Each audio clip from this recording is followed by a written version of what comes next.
All right, so ladies and gentlemen, we're continuing with the Brukutu data set. This is a data set you all know. Last time, we were able to use this Excel and generate what is known as a summary statistics of the numerical variables. We ignore the categorical variables, the dummy variables, for a reason. We are going to do correlation in Excel, and then we'll do regression in Excel. Or have I done that already with you? Have I done correlation in Excel with you already? Can somebody quickly confirm? Did you say no? No. All right. Yes, we haven't treated correlation. You mean no, you haven't treated correlation? No, yes, we haven't treated. All right. So I want you to look on your data set. We are going to focus more on the numerical variables. And please remember that there's a reason why we don't generate the correlation matrix for categorical variables. Go and find out, because I've asked this question. I've asked this question in your assignment, and I've also asked this question in your exam. So please note it down. There's a reason why. Okay. All right.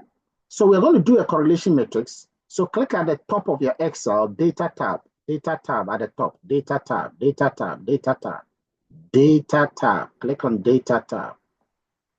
And then on the far right, select data analysis. Select data analysis on the far right. Okay. Now click on data analysis and move fast with me. Your hands must be busy.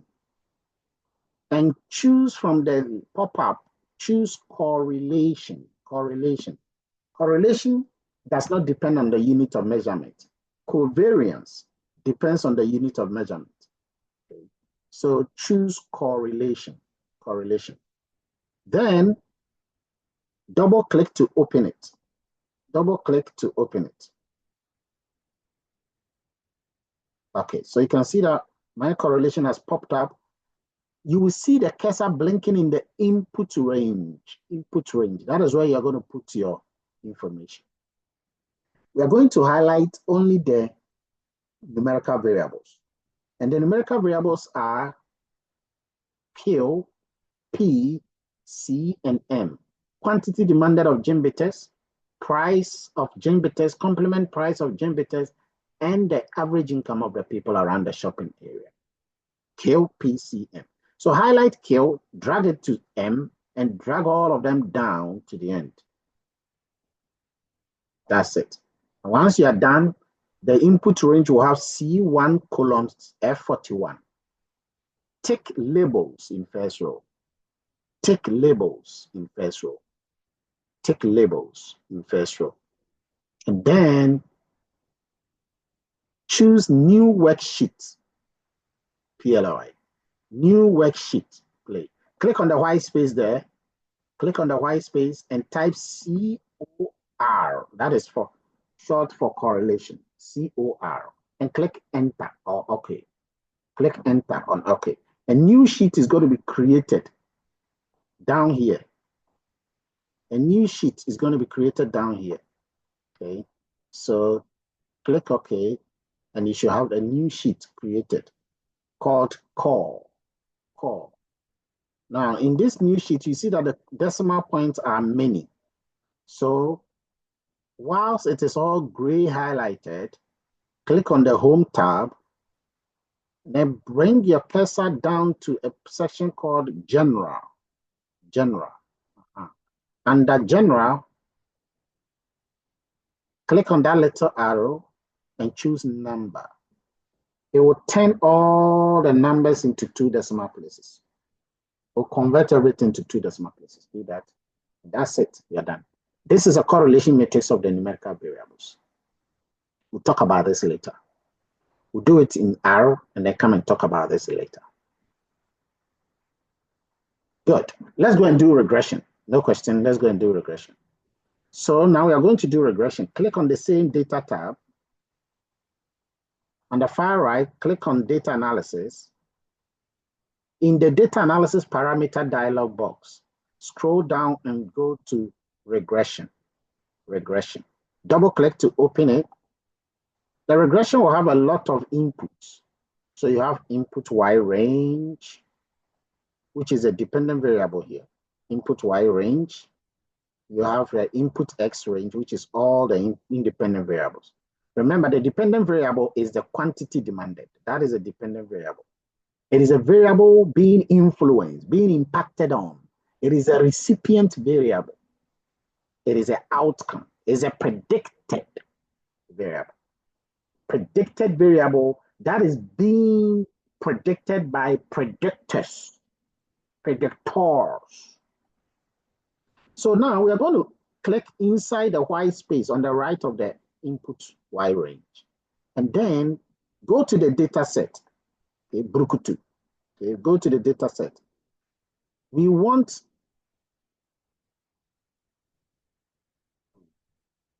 let me just, I had already opened this section, so I'm going to rather open, I'm going to close this, cancel everything, and rather open the Brukutu section. And I think that you have already opened the Brukutu section. If you haven't, do the same thing. Click and ensure that you are dealing with the Brukutu R dataset. Okay. Now, in fact, don't do that. Let me just show you something better to do. One of the things is that R does not work effectively with dummy variables in English writing, as you can see here. These dummy variables are in English writing. R doesn't work effectively with that. So you have to code them. Okay. Do you remember the last time when we had the ordinal, nominal interval ratio? Some of the nominal or ordinal can be coded. You can code them. In Python, you use something called one-hot encoding, and you can code them. So you can say that anything that is urban should be 1. Anything that is rural should be 0. Anything that is urban should be 1. Anything that is rural should be 0. Now, I've done that coding here. If you check my previous videos, you can see how I did the coding. So I've done the coding here. I've created codes for those that are categories. They are those last 5 here. Doc. Yep. Please, can you take us through how to do the coding, please? No, unfortunately, I can't take you because I've done a beautiful video. I'm not going to ask you questions on this coding. You're not going to do this anywhere with me. So I've put a video on the coding there. So when you go to the channel, you just search for the coding, and then it will bring out where I have even 5 videos on it, and you will learn it on your own. All right, so just type coding or coding of dummy variable. Just type coding, and then in the channel search, or just type dummy, and it will pull it out.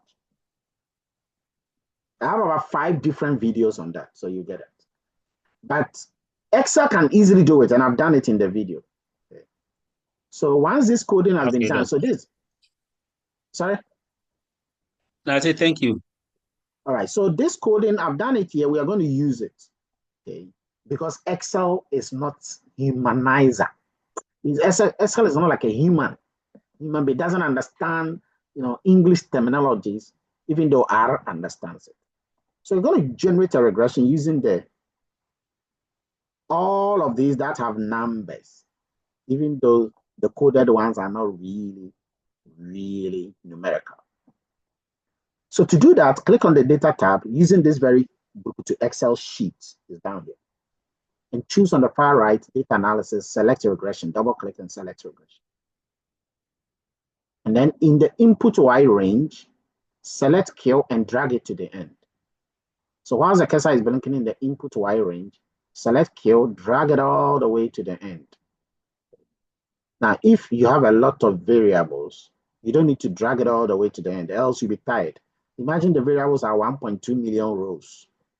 All you have to rather do is to click on the kill and hold down your Control-Shift key and use the arrow key.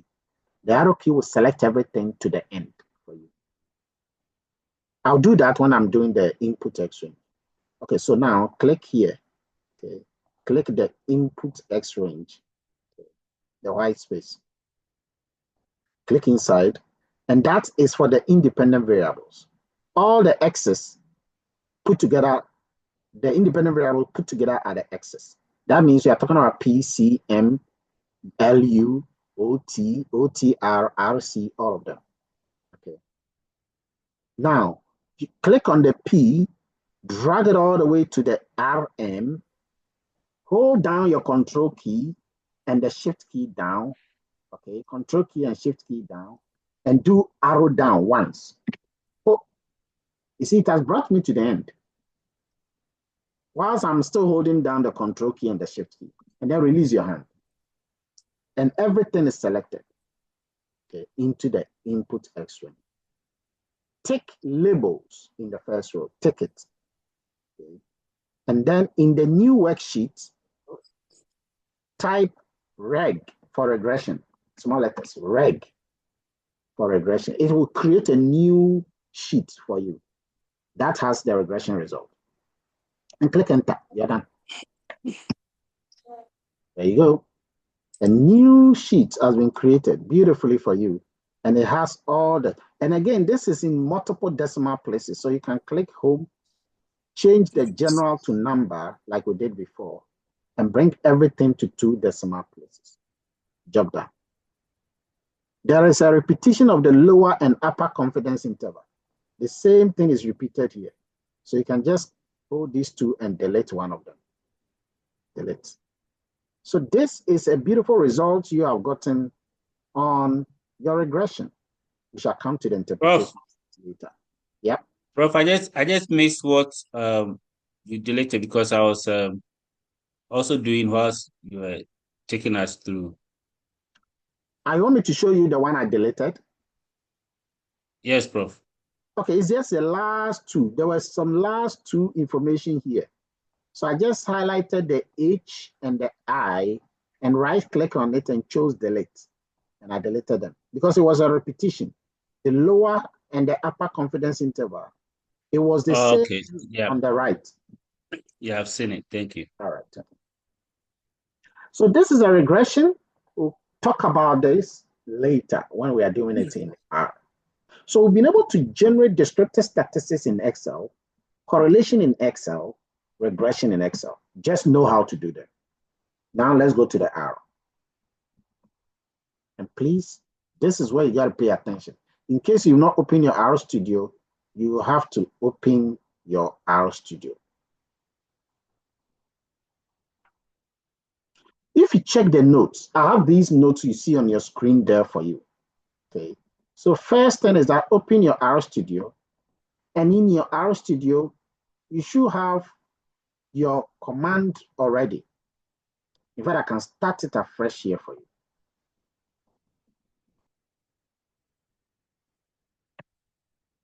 So just look at what I have here. You may have this from previous last time. If you don't have it, type gen equal to read.delem in any of your command numbers. Don't look at my numbers. Don't say that, oh, I am typing it in number 211, so yours should be in 211. No. Any point of number can be typed. The first thing is that if you don't have this code, then you have to type this code in the command window. Remember this section here in the command window. Everything here is a command window. Everything below that is the console. The console is where the results will show. You never type it there. And then those on the right here are the packages and the graphs. Packages and the graphs. So you can see package here. All right. Follow me. So now you have this command you've typed. There are some packages you have to install.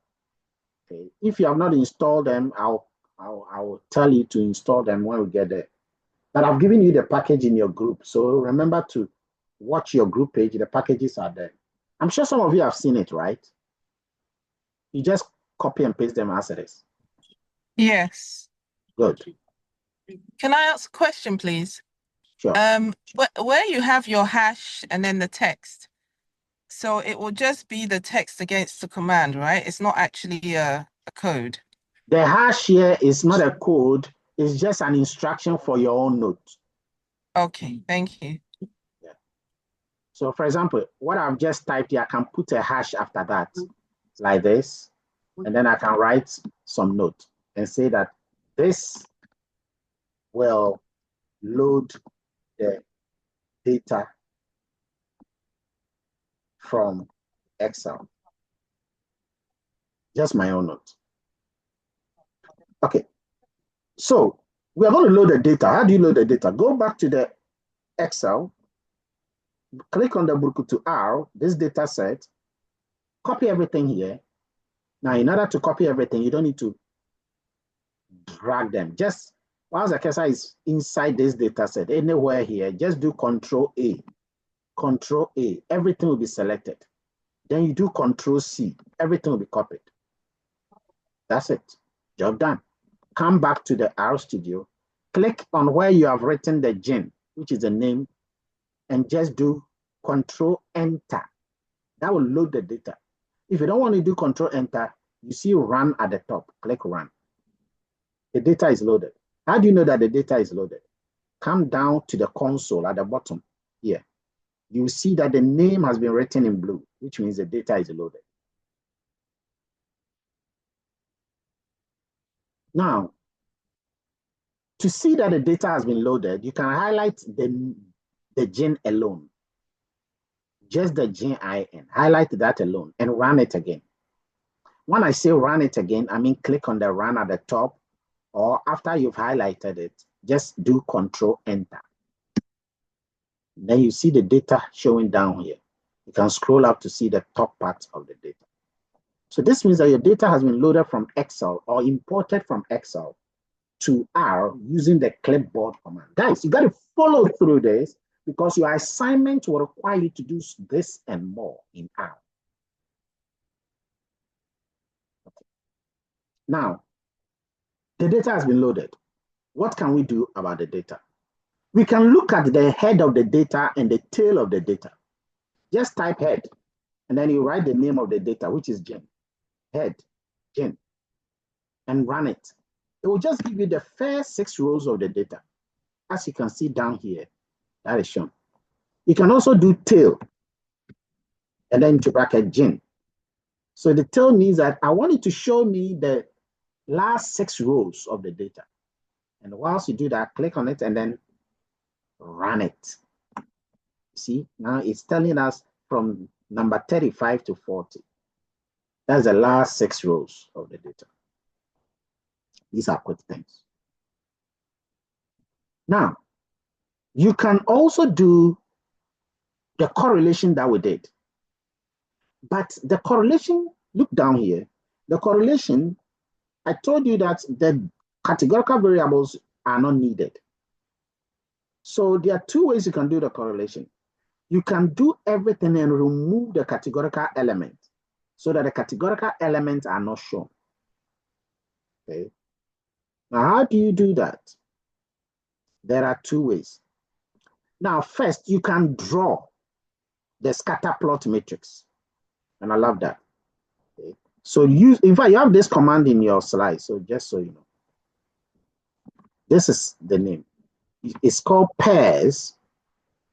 In fact, if you say you are typing everything, you might delay. So you may have to go to your command here. If you check the slides, you see you have it here. Pairs, blah, blah, blah, blah, blah, blah, blah. Everything is in the note. You can copy and paste, but please don't think that when you copy and paste it's sorted. You have to check and make sure that it's properly spelled. Because sometimes when you copy from PDF and paste, it's not properly spelled. At the end of the day, I'm going to ask some of you whether you've done all of this, and you show me for a huge reward. So take note. So you click on pairs, the name of the gen. This command will remove. Yes. Can you copy the pair command or this and then put it on the chat for us, please? Because moving. Okay, why do I do that? You have it in your PDF. Yes, because we are following, moving from that one to. But you are not even teaching. I am teaching. I am toggling between windows. And I am doing it. And you are not teaching, but you can't do it. Opele, if I do one, you're going to tell me to copy all the others and be posting them for you. If you don't have the PDF, say you don't have the PDF, then ask one of your colleagues to be doing that. Because remember, I'm showing a screen and I'm recording my entire screen. So that means I need to go to a WhatsApp and the WhatsApp will then be showing. Do you get it? Copyright issues. Yes, Prof. Can someone do that for us, please? For me. You should ask it this. Because some of them Please. are not working with it, so they can do it even for you. They're not working on their laptop. So you have the space, the minus which says that you should remove anything categorical.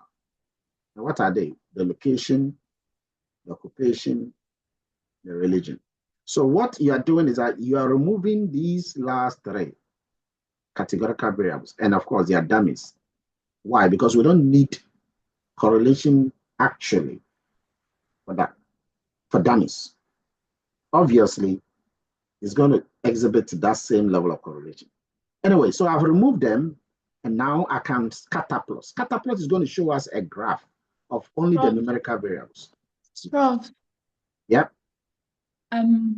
Okay, so I've been typing and I wanted to see the rest of the, I can't see after scatterplot. Because after scatterplot is not needed. Okay, so After the hash symbol, nothing is needed. You have the note already. Then I'm done. I've been typing. So I can run it. Yeah. But sometimes you have to ensure that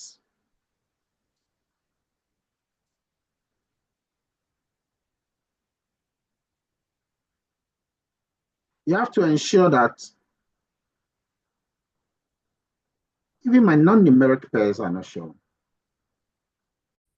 All right, so here's what I want you to do, guys. What I want you to do is that when you try to use the minus which names, there appear to be some slight issues. So we can create a scatterplot matrix of just the numerical variables. How do you do that? Okay, now this command, I will just put it on your system for you.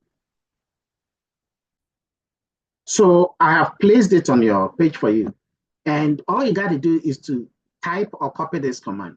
So what this is going to do is that it's going to create something we call a scatterplot matrix. It's a figure of just the quantity, the price, the complement. Oh, we can add the income. I think I didn't add the income, so please add the income. So do comma. After the C, and you step out of the double apostrophe, do comma, then double apostrophe again, and then type M, because M is also a numerical variable. You can change the blue to red, okay? Just change it to red. And then you run that. When you run that, the graph will show on the right here, bottom right. And you will see that it will tell you the scatterplot matrix for each variable. So for example, between Q and C, see Q moves down here, C moves left here, the two of them will meet here. So the relationship between quantity and complement price is this one in this corner here. And when you check it carefully, is it positive or negative? When you check it, is it positive or negative? Check it carefully. If you look at this graph, is it showing a positive relationship or negative relationship?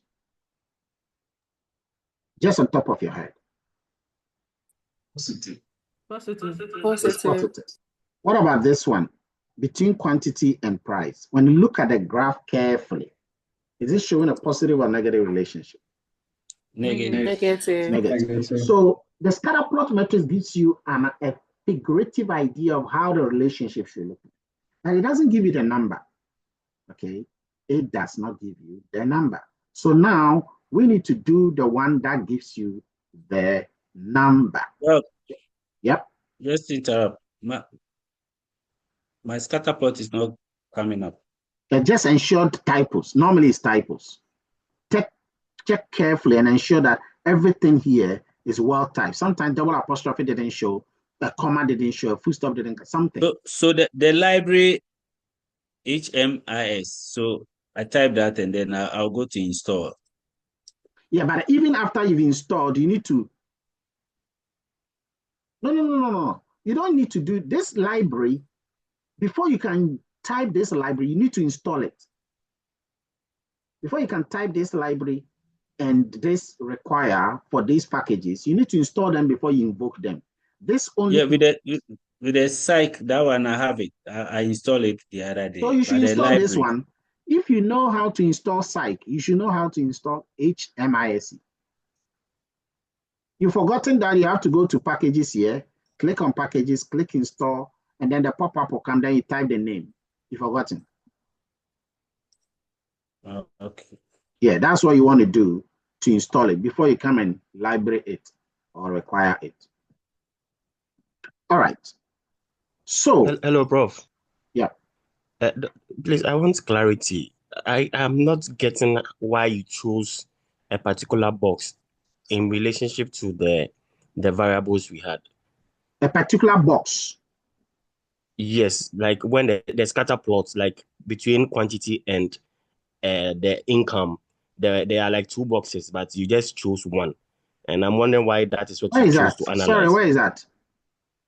If you could go to where the scatter plots were showing. You mean the graph? Yes, the scatter plots. Yes, you see that you have Q, P, I was C, just M in a demonstrating. I diagonal. was just giving an example. Oh, okay. Chief, I could have taken this one and I say that what is the relationship between Q and M? And then you say that, oh, it's also showing some kind of positivity. I could choose this one. And then I'll ask you, what is the relation between P and C? That is what generates this one. Then you say, oh, that one is showing some positivity. I could choose this one, which matches between M and C, which shows some sort of positivity. I could choose anyone. Okay. So let's put numbers to this because this graph doesn't have numbers. To put the numbers to it, type this, round into bracket. We are just rounding it to 2 decimal places. Round into bracket core.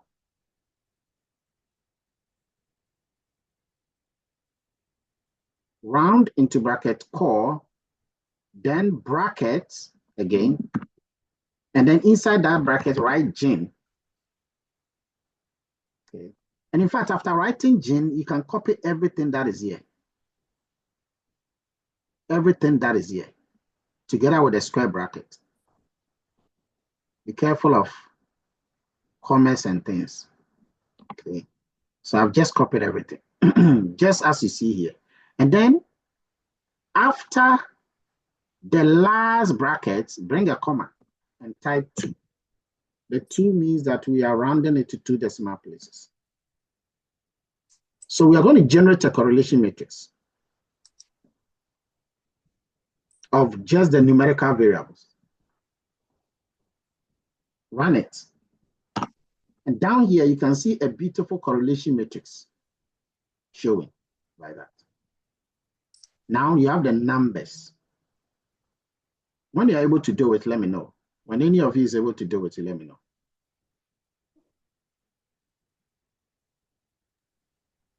Done. Prof, Yeah. mine is Yeah. giving me 1 minus 1, 1 minus And 1. 2. Okay. If yours is giving you anything, check typos. That's always the first thing to check. Typos. Salt me. There's some smell in it. Typos. Run. All right. Bracket open, Now, core gin. take your time and do it on your own. You don't need to tell me. Just go through it on your own. When you look at this correlation matrix, it's different from the one in the Excel. Because actually, the one in the Excel, it omitted the upper diagonal. Okay. When I say it omitted the upper diagonal, let's go to the one in the Excel. So when you come here, you can see that the upper parts, the upper diagonals were all not shown. Okay. The diagonals are all 1, 1, 1. Check it. The diagonals are all 1, 1, 1. And Excel omitted the upper diagonal. Why? Because it's the same thing at the lower diagonal. So the upper diagonals have been deleted. The lower diagonals, the values will be the same as the upper diagonal. So Excel deleted it. That is cool. But R is not deleting. R is bringing the same thing. So when you look at the last one, it's 0.61, is the same 0.61 here. and it is showing the 1, 1, 1, 1 in the diagonals. So what can you do? Really speaking, what can you do to be able to generate just the upper diagonal if you want? All right, so the first thing is that this command I have in 217 here, okay, you can set it equal to, you can make it C equal to, okay, C equal to, and then you can run that command, and then you can peel off the correlation from it. You can say that let R be equal to the correlation from that, okay, which is this command. And then you can also say that let P be equal to the correlation from that. The P is going to give you the P values, okay? So let me put an instruction here. The P will give you, okay, it gives P values. And then we set that. Then you can now say that I want you to generate the correlation matrix now for me. But I want you to, the upper diagonal, I don't want that. So all the things in the upper diagonal, I don't want that. Okay? So you run that. And then I also want you to generate the P value for me. I'll tell you about this P value very soon, don't worry. And that one too, I don't want the upper diagonal. So you run that. It's showing down here. And then you print the results out. This one and that one. And you can see that in this result, come on.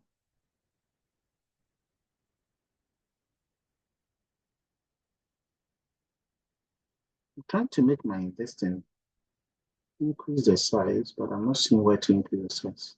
Okay, there you go. So you can see that now you're able to generate the correlation matrix, excluding the upper diagonals, So please do that and let me know. Once you're done, let me know. I've given you the codes before we start explaining what we've just done. If it works, let me know. Maybe you have to run all. In fact, you can highlight all of them at a go like this. All of them at a go like this and run it. All of it. And if you're able to do that, let me know.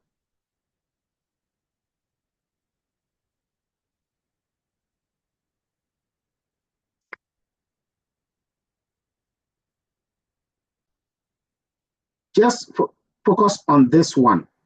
In order to concentrate, when you did this command, did it work? Okay. You did capital C equals to round. Did that work? No, not even capital C. You did just round. When you did just round, did it work? Round, chord, Jane, C, blah, blah, blah, with 2 decimal places. That worked, didn't it? This command. Did it work? Yes, please. Did it work? Yes, it worked at my end. Okay, so let's focus on that. Let's focus on that.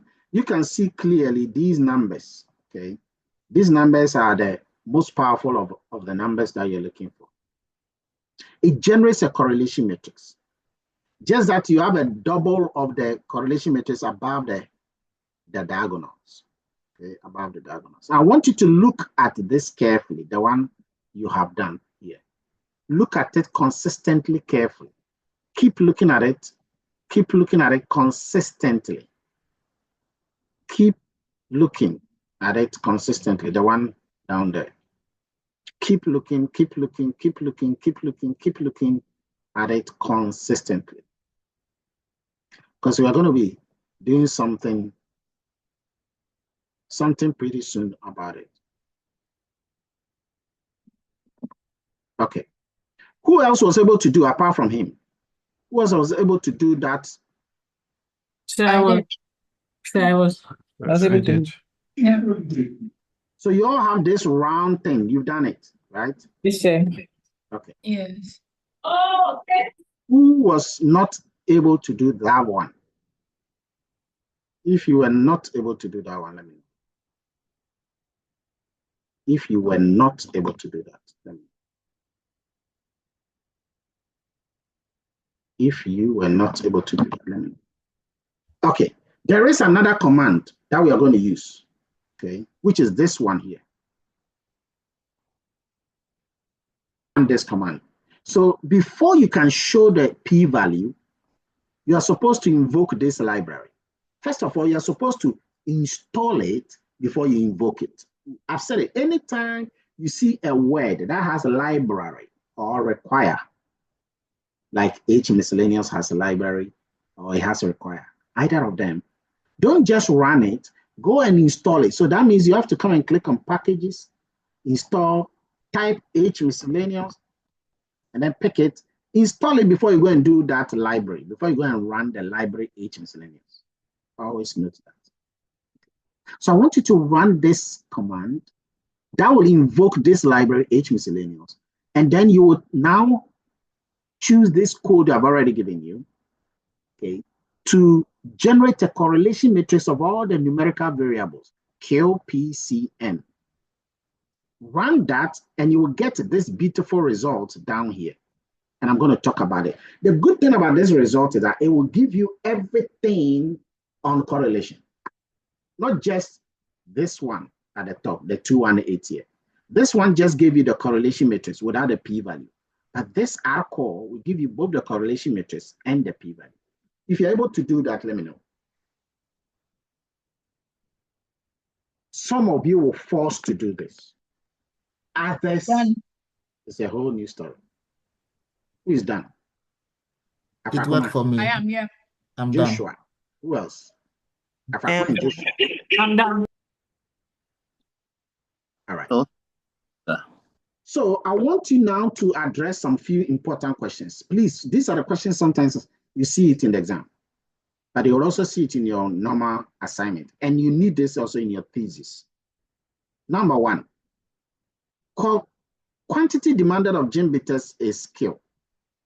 It has a relationship with price. What is a correlation coefficient between quantity demanded and price? You can look on the screen here and tell me. Just look here and tell me. What is the correlation coefficient between quantity and price? Who sees it? David. Negative 0.87. Negative 0.67, correct.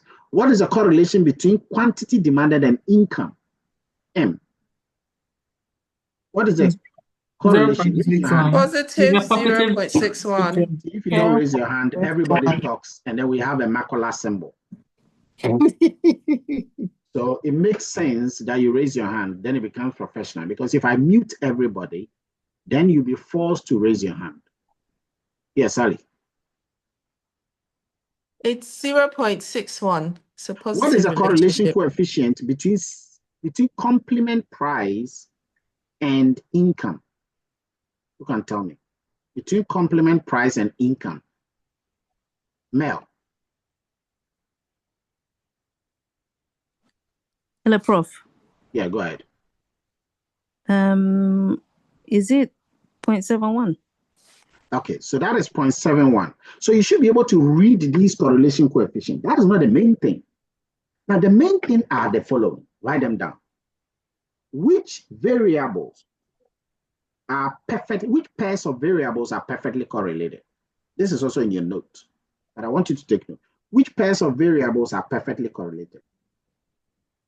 Now, the pairs of variables that are perfectly correlated are those that have a correlation coefficient of 1. The first one, and the way you answer it is this.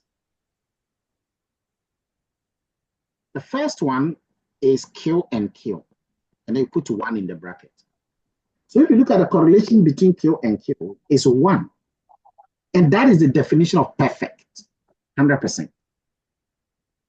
Who can tell me another pairs of variables that are perfectly correlated? It's easy answer. Dinah. P and P. Into And bracket always remember 1. to mention the number in the bracket. Yes, please. Into bracket 1. Now, I'm not going to ask of the others. I think the rest are getting the clue. Let's go to the next important question. Which pairs of variables, or give me the first pair of variable that is most highly correlated with the response variable? or let me put it this way, which two pairs of variables are most highly, watch the word, most highly correlated with the response variable? Again, you have the question to this. And when you see the word pairs, you should mention it in terms of something and something with a number. Okay, so give me the first pair of variable. I said two pairs, but let's deal with the first pair. The first pair of variable that is highly correlated. Please, your hand is up means I'll call you. So don't let me call you before you say that. Sorry, my hand was mistakenly up. You think you don't know the answer, lower your hand. Let me go to Ekufu. What's the first pair? It's P and Q, 0.72. That is wrong. Let's go to another person. Vincent. Prof, I have Q and P minus 0.87.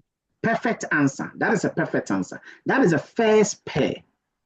Give me the second pair of variable, because the question says two pairs. Second pair of variable most highly correlated with the response variable. And remember, the response variable is Q. Participate, Louisa. Louisa. Say Q and C, 0.72. Perfect. So guys, note what we mean by the response variable and no variables that are highly correlated. And of course, if I had asked you to tell me variables that are least correlated, you would also have told me. Now, next thing. Which two pairs of variables are, let me just clear this before I say this. Okay. Two pairs of variables again, two pairs of variables that are highly multicollinear or most highly multicollinear. Multicollinear. Last time we looked at multicollinearity. Multicollinear variables, first of all, must be independent variables. It shouldn't be part of the dependent variable. The response variable is not part. So give me the first pair of variable that is most highly correlated. First pair of most highly multicollinear pairs. Most highly multicollinear pairs. Charity. Charity. He said that was the old hand. You see, I always tell you that you should lower your hands before you tell me sir. that was an old hand. You've made a big mistake and you should pay attention here. Let me go to another person. Sally. Okay, so you ignore the first column. So P and Q into brackets minus 0.87. No, that is not a first pair. Let's go to Mel.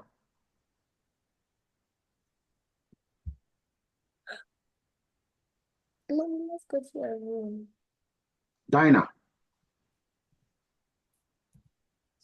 Okay, so C and P minus 0.74.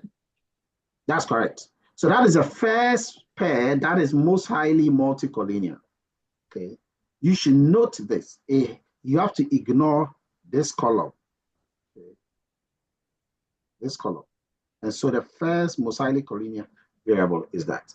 And of course, the others are continuously following that. Now, watch something very important. Now that you're understanding it, every time you check a correlation coefficient like this one, earlier on, we asked the question, which is the most, which variable is most highly correlated with the response variable? And I think somebody mentioned negative 0.87 between price and quantity. Now, the question will always follow it and check whether it's significant. Check whether it is significant. Now, if you want to check whether that particular variable is significantly correlated, what you need to do is come and check the p-value. Note it down. To check the significance, monitor the p-value. Write it down. To check the significance, monitor the p-value. Now, the p-value for every variable above follows the same pattern for every variable below. You see, this table below is the p-value. And so every number here, you see this one here, this very one there corresponds to the one I've circled above, because they are all following PQ. P on the left, Q on the up. And that is what it is for every other variable. So take note of that. Take note of that. Well, please, Now, can you go back? So if you pick a variable here, which is negative 0.51, it is actually the correlation between price and income. If you want to know its p-value, probability value, you have to come and check between price here and income there. So its p-value is this very number. Okay. So when I ask you, that is so it means that 0.0007. That is the either exponential. Good. So what it means is that there are 4 zeros before the 7. Okay, there are 4 zeros. That is, there are 1, 2, 3, Okay. 4 zeros before the 7. And then after the first 0, you bring a dot. 3 or 4, Prof. Listen to what I said. 3, because the 7 carefully. is part of it. Okay. What I said is that there are 4 zeros before. Why is this not?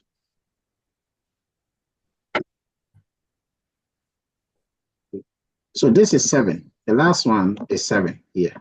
Yeah, okay. Why is this not? So there are 4 zeros before the 7. And after the first 0, you bring a dot. But there are 4 zeros before. The reason why I say there are 4 zeros is because you are going to bring the dot. So anytime you see 4 like this, it means there are 4 zeros before the 7. If you see 3, minus 3, it means there are 3 zeros before the 7. But after the first 0, you bring a dot. But if it is plus, what does it mean? It means there are that number of zeros, you know, in this case, before the 0. After the digits, so it's 0, 0, 0. Okay, so it means that for this example like this, it means that you have, it's basically 0, basically. 0, yes, yes. 0.00. So it's basically 0. So understand that. Okay, now listen. When is a correlation significant? When is it significant? Write this down. When the p-value is less than 0.05, that is when we say that it's significant. When the p-value is less than 5%. So if you look at in fact, almost all of them, check it, their p-values are 0, almost 0. So they are all significant if you check the p-value section. So don't just say that the correlation between this one and this one is negative 0.87. I say that the correlation is negative 0.87 and it is significant. Why will you say it's significant? You say it's significant when the p-value is less than 5%. And when you check the p-values, all the p-values down here are less than 5%. Guys, you have a question on this in the exam. You have a question on this in your assignment. So it's important that you get it. Okay. So that is how you have to understand correlation. This is it. Correlation is a wonderful thing. It tells you the association between two factors. And here we can pick any factor and use this correlation matrix to address anything there. Now we are ready to do the regression. Now there are 2 kinds of regression you can do here. You can do a simple regression or you can do a multiple regression. Now when you go here, everything I've done is all here. Oh, check it. You can see everything is in your note. Okay. Everything I've done is there. All the questions I asked you, they are all here. Now for regression, listen carefully. The first thing to do is that we're going to do simple regression. Simple regression. And again, you can go to your note. Remember, don't use my page to look for your page because my page is different from your page. You can go to your note and you look at the heading that says simple regression. What we are going to do is to look at a simple regression. Simple means that the dependent variable is only one. And the independent variable is also only one.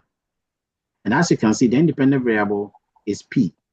You can see that what I have written here is the specified regression model. That's what I've just written there. This is a specified regression model. So quantity demanded depends on price. That's all I've just done here. Because it is one dependent variable and one independent variable, we can plot it. So you can use this command to plot. You can see it in your notes, so you can do that. I have that command right here. So I'm going to use mine to plot. Okay.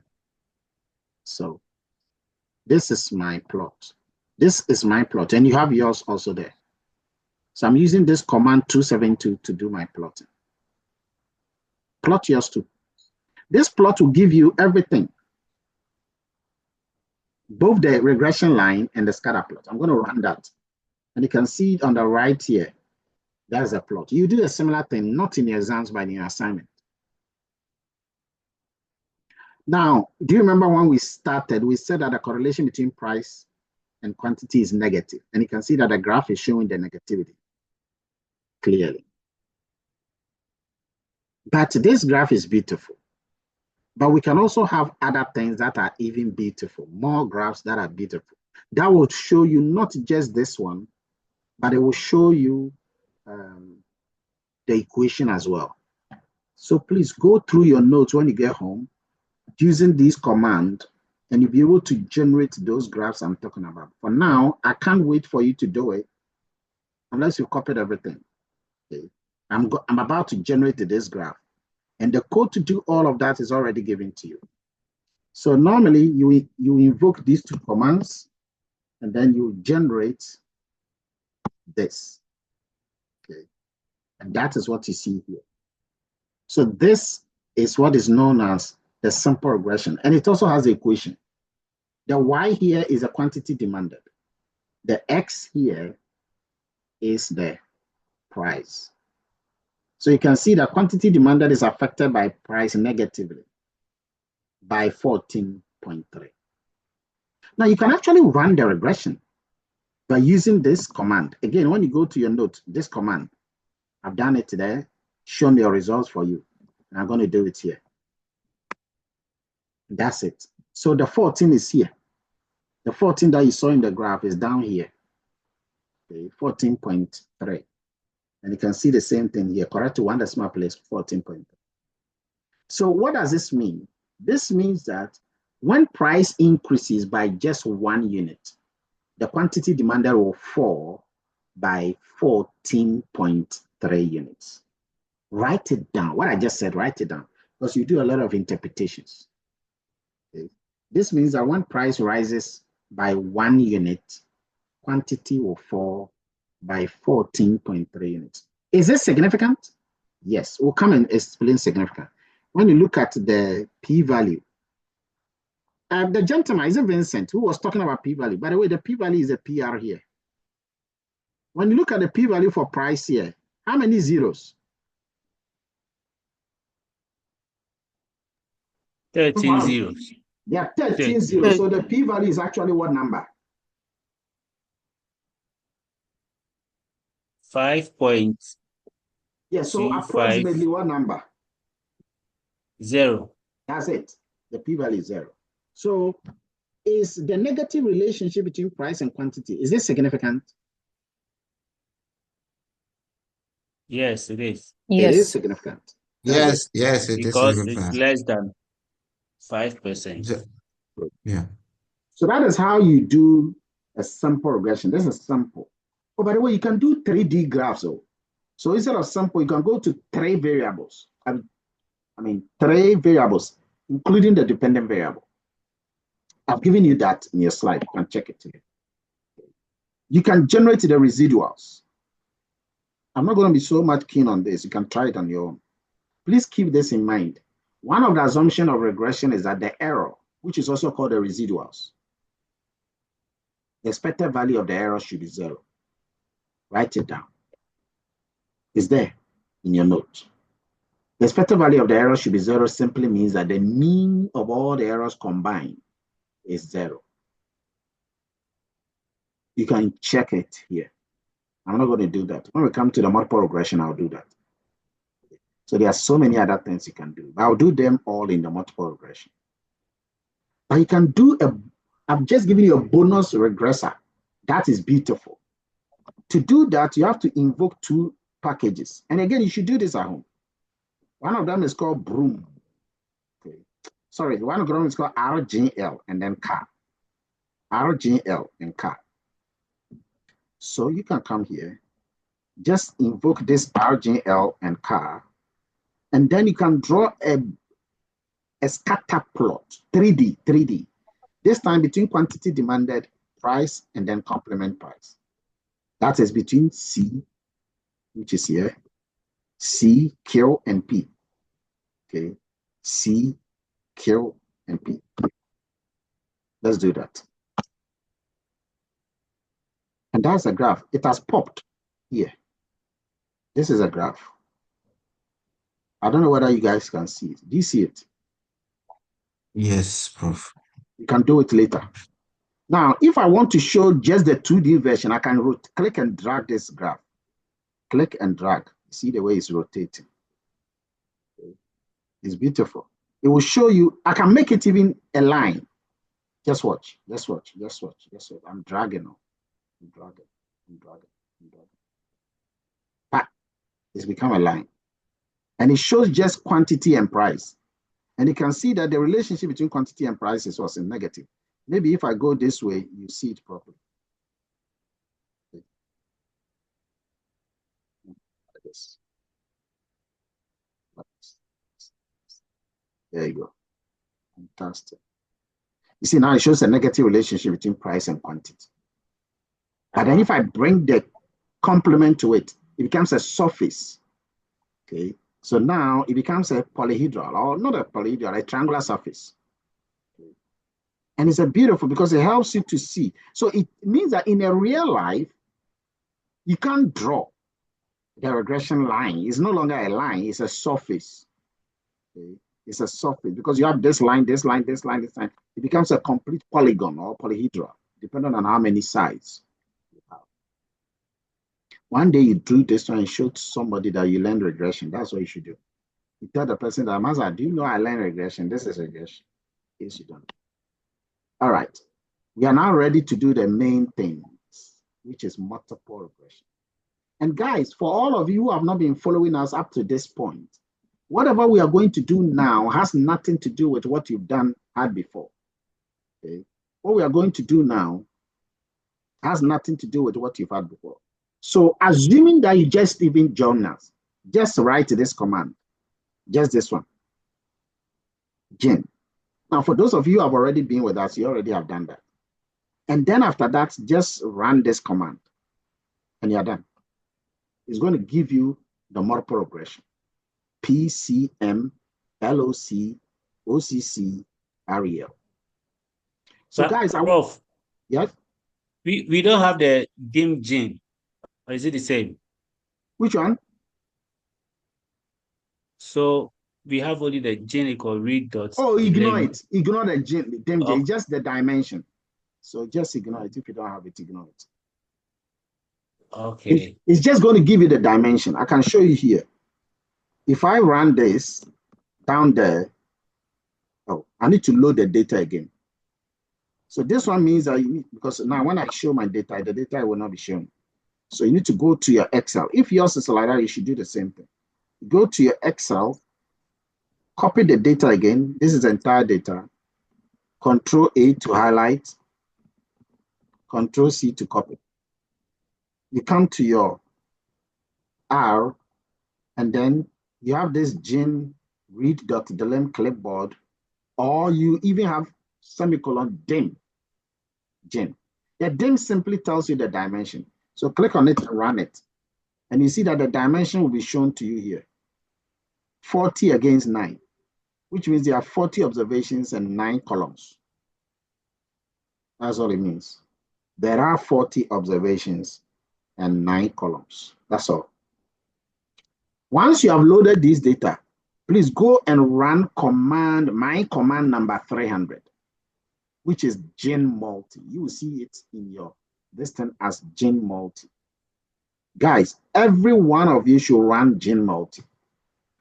And you should have a graph like this, a table like what I'm about to show you.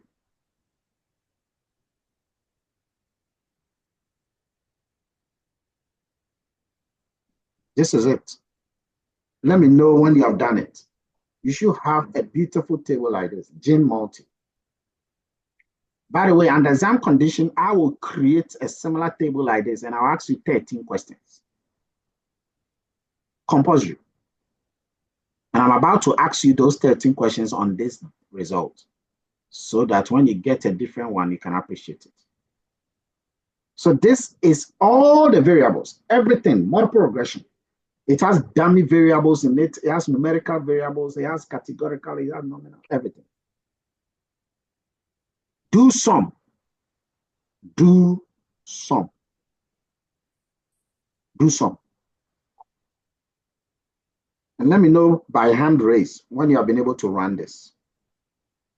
I told you, even if you just joined us, you should be able to do what we just did. All you need to do is to load the data and run that command. And in case you want to know what the command is, this is a command. Up to the hash symbol, this is a command. Let me see by hands those who have been able to run it. Once you have generated a regression, you should be able to address the following questions. Okay. Question number 1.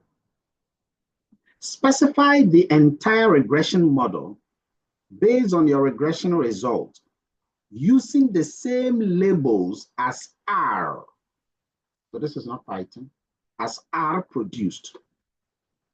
So R gave you the following result, as you see on your screen here. You are going to specify the regression model. Guys, who can tell me what it means to specify the regression model? How is that? What does that mean? What does that mean to specify the regression model? We did it last time. Remember when we used to do wages, we did for blood pressure, we did for quantity and all of that. What does it mean to specify the regression model? You're supposed to make sure that you have 2 things in there. What are they?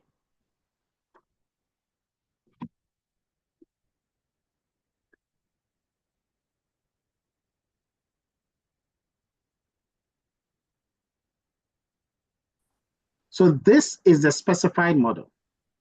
Okay. You write the dependent variable first, then beta naught, then beta 1, then you bring the first independent variable. Then beta 2, you bring the second independent variable, is C, and you bring the subscript I. In your exam condition, I will not bore you to bring the subscript I because it's just a tautology. Then you write a beta 3 and bring the next independent variable, just as they are being shown in your regression output, in your regression result. You don't change the words, you don't change the names, you don't change the acronyms, nothing. Exactly as it is there. And then at the end, you bring the error term. There are 3 ways you can write the error term. I don't mind. The first one is what you see here. The second one, you can use epsilon. And the third one, you can use UI. Either of them is fine. But you ensure that this is not RC. It is religion Christian, but he didn't write it religion Christian. It's real Christians.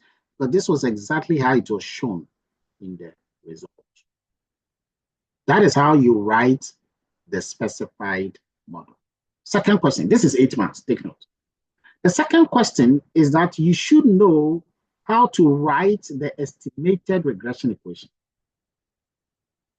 What is the difference between this regression model and then the estimated regression equation if you were to write it? If you were to write the estimated regression equation, how different do you think it will be from this regression model? Who can tell us? Vincent. You add the beta values by using at the data. So instead of having your independent equals to beta naught, you have a value for beta naught from the analysis So data. let's go to the model. Then you tell me what would that value for beta naught be?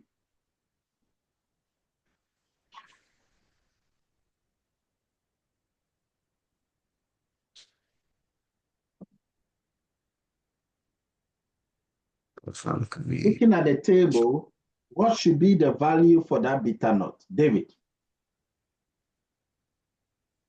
280.2723.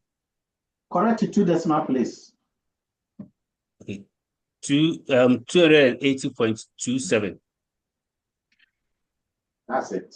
That is how. So when you write this, beta naught will have to be replaced with 280.27. The one who was answering before, do you understand? That is how it's supposed to be. Very important. Very important. Some are negative. Okay, so those that are negative. Oh, my internet is just misbehaving.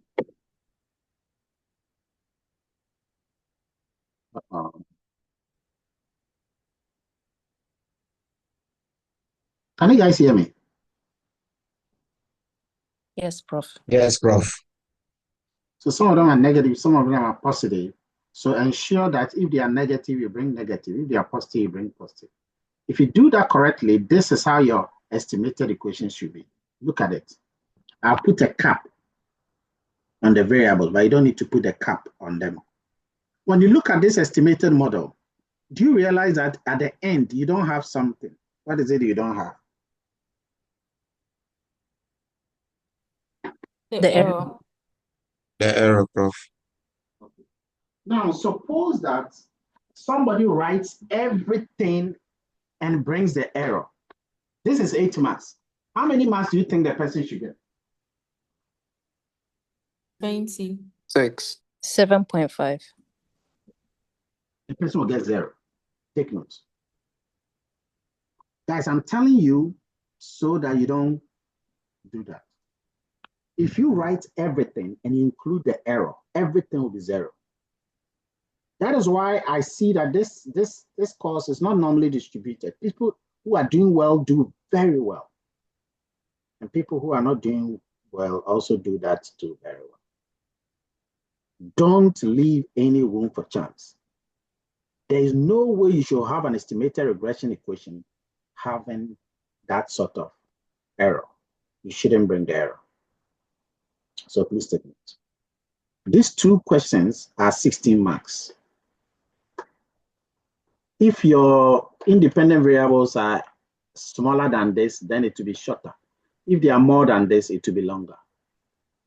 Now, this is it. Next one. Which regression estimates are significant? Which regression estimates are significant? Now, what are the regression estimates? When you go to the model, this column here shows the regression estimate. Do you know another name for the regression estimate? Who can tell me another name for the regression estimate? Who can guess? We've used that name many times today. What is another name for the regression estimate?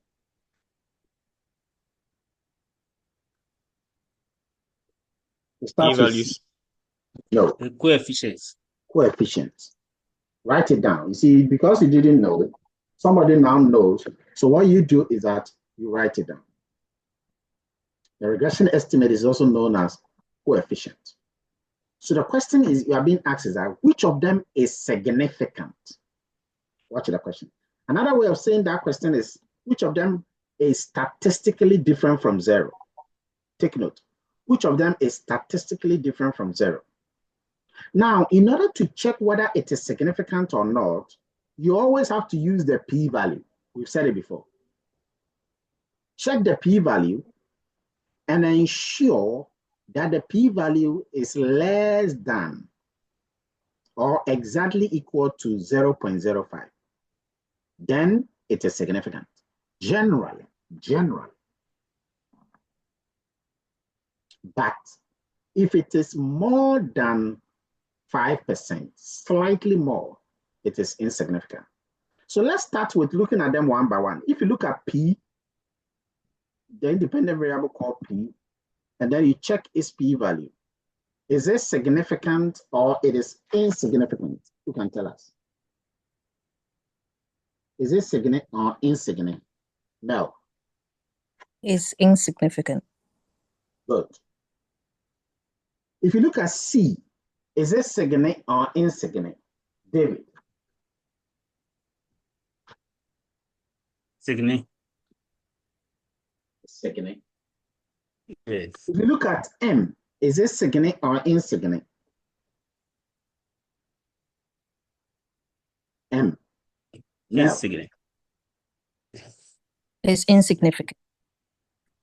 If you look at Lock Urban, is it significant or insignificant? Lock Urban, Joshua.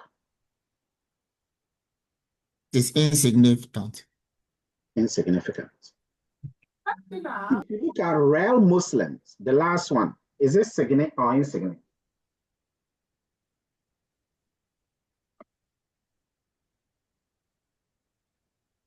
Diana. Insignificant. Insignificant. That is wrong, Diana. Oh. What made you say that? It's significant. Significant. Diana, have you realized your mistake?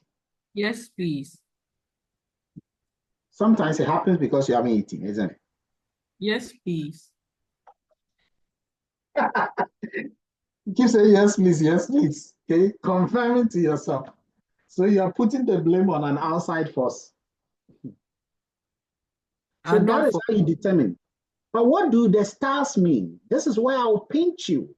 What do the stars mean? You see, the number was 48 now because they're going to tell their colleagues that I'll do attendance. Some have joined by force. Okay. Now, if you look at the stars will tell you the level of the significance. And please write this down in case you don't know. When the stars are 3, it means that the variable is significant at 0.1%. Write it down, 0.1%. Please come again with that. When you have 3 stars, it means that that variable is significant at 0.1%.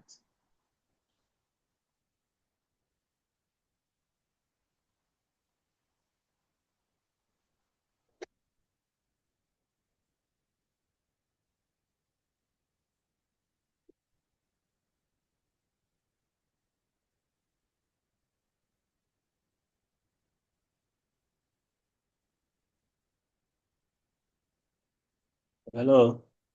When the variable is 2 stars, what do you think is significant at what level? 2 stars. 2 stars is 1%. Write it down. 1 star is 5%. A dot is 10%. No star means it is not significant. Prof. Hello. Go ahead. Yes, my line was breaking. The 3 stars, you say is the three star is 1%. Am I correct? Can somebody help this gentleman? Because I know you all heard it. The variable is significant at 0.1%. Okay, and the 2 star? Significant at 1%. Okay. Dot 10%. I heard that one. So both David, 3 and the 2 are 1%. interpretation is at the bottom. Okay. David, have you seen it? Right. Significant quotes at the Yes, bottom. I've seen quotes. Yes. Thank you. Now remember that the first significant quote is not for the 0. The 0 is not part. This 3 stars is for this one. It's for the 0.001. Take note of that. And then this dot is for this one. So the 0 at the first one and the 1 at the end, they are not part. There's no symbol for those ones. Okay. It's important you know this because this will be coming up many, many times. Okay, so now which regression coefficient are significant we've been able to, normally you would have done a statistical test, like a t-test, but the t-test is actually, see guys, let me tell you some secret here. The estimate here, if you take any estimate value and you divide that by the standard error value, that will give you the t value. You can check it. The estimate divided by the standard error will give you the t value. And when you go and read the t value from the table, just as we used to do with ANOVA, when you read the t value, that will give you what is known as the probability value on the far right. And that will give you this probability value. So that's how it goes. All right. Now let's look at the next important thing. Interpret the coefficient of the price of gin. Interpretation is important whenever you're doing a regression. Okay, you have a value that says that price is what? Look at the coefficient, negative 3.15. What does it mean? This is an average score. So you got to interpret it very, very beautifully. You always have to start with the word on average. And sometimes some will say that, even though I agree when you're writing a thesis or journal or dissertation, you can say that holding all other factors constant. Okay. But for me, for your purpose, I want you to understand those factors. So you have to mention all of the factors. All of them. In your assignment, and the variables are many, you have to mention all. So I'm going to give you an example for price. So you have to say that on average, given the complement price of gin, because you are interpreting price, you cannot hold price as given. And remember that the variable you are interpreting is a numerical variable or a categorical variable. That will change the way you interpret it. If it is a numerical variable, that means that variable is dynamic. Write it down. If it is a numerical variable, it means the variable is dynamic. Write it down. If it is categorical or dummy, the variable is static. Write it down. So, how do you interpret price? Because we are interpreting price, we will not talk about the price being given. We will say that given the complement price of gin, the average income of the people, location of the shop, occupation of the people, and religion of the people. You see, mention all of the others. Then you now say that a 1 unit increase in the price of gin reduces the quantity demanded of gin by 3.15 units. That word reduces is reduces instead of increases because of what? The negative sign. The negative Exactly. sign. All that I said is here. Okay. So on average, given the complement price of gin, average income of the people around the shop, location of the shop, occupation or religion of the people, a 1 unit increase in the price of gin bitters will cut quantity demanded by 3.15 units. Remember, I didn't say 3.15%. Neither did I say a 1% increase. No, everything is unit. Then you have to add whether it's significant or not. And if you can check the price, it was a dot. Okay. If you look at price, it was a dot, which means that it's significant at what percent?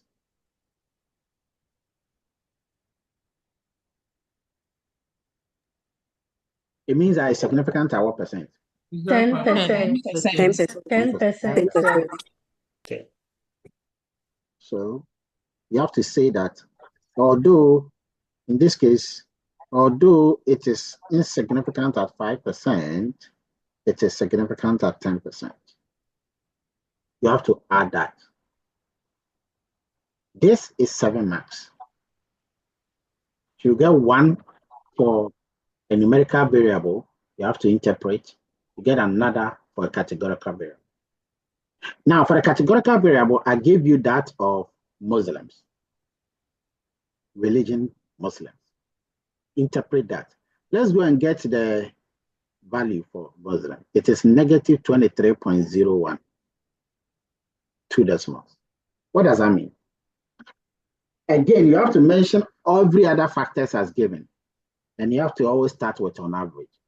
So in this case, you're going to say that on average, given the price and complement price of gin, average income of the people around the shop, the location of the shop, and the occupation of the people. You don't have to say, and the religion of the people, because you are going to explain one of the religions. But before you interpret the religion, you must know the reference category. You see, in the storyline, there were 3 religions: Christians, Muslims, and what? Buddhist. Buddhist. You can see that Christians, Muslims have been brought up in the story, but not Buddhists. That means that Buddhist is a reference category. Write it down. The level of dummy that is not brought in the result is always the reference category. So anytime I'm going to talk about Muslims, I'm going to talk about Muslims in relation to Buddhists. Anytime I'm talking about Muslims, I'm talking about Muslims relative to Buddhists.